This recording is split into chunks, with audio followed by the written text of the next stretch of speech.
Hi అండి. దోసకాయ పప్పు. ముందుగా పావు కిలో కందిబ్యాళ్ళు తీసుకోవాలి.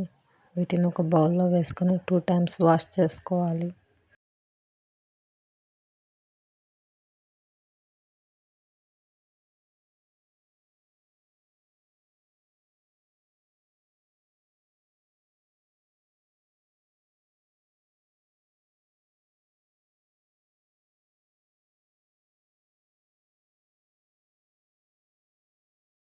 కడిగిన పప్పును కుక్కర్లో వేసుకోవాలి. 1 గ్లాస్ వాటర్ పోసుకోవాలి.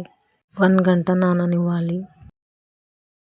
దోసకాయను క్లీన్గా పొట్టు తీసుకొని కట్ చేసుకోవాలి. 4 ఉల్లిపాయలను సన్నగా కట్ చేసుకోవాలి.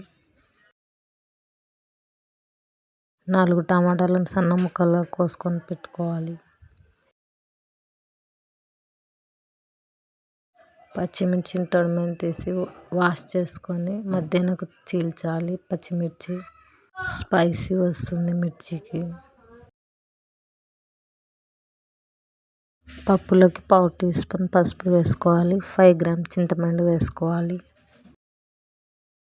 ముందుగా కట్ చేసుకున్న దోసకాయలు, టమాటాలు, పచ్చిమిర్చి, ఉల్లిపాయలు అన్నీ పప్పులోకి వేసుకోవాలి. కుక్కర్కు మూత పెట్టి గ్యాస్ మీద పెట్టి గ్యాస్ ఆన్ చేసుకోవాలి. 5 విజిల్ వచ్చే వరకు కుక్ చేసుకొని గ్యాస్ బంద్ చేసుకోవాలి. పప్పులో 1/2 టీ స్పూన్ ఉప్పు వేసి మెత్తగా వేపుకోవాలి.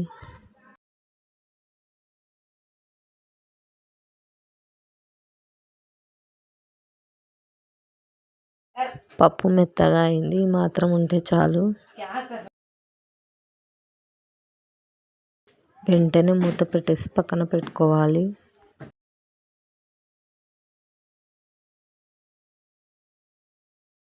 పోపుకు ఒక కడాయి పెట్టుకొని 50 గ్రామ్ ఆయిల్ వేసుకోవాలి. 1 ఎల్లిపాయను పొట్టు తీసుకొని పక్కన పెట్టుకోవాలి. ఆయిల్ హీట్ ఎక్కిన తర్వాత ఎల్లిపాయలు వేసుకోవాలి.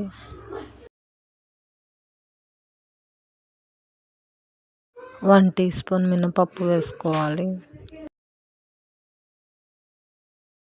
2 ఎండుమిర్చి తుంచి వేసుకోవాలి.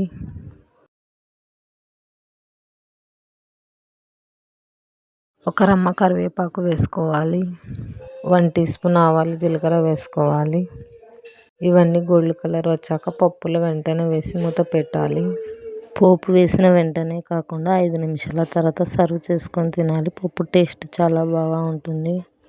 దోసకాయ పప్పు రెడీ అయిపోయింది. అన్నంలోకి, రోటీలోకి, చపాతీలోకి చాలా బాగుంటుంది.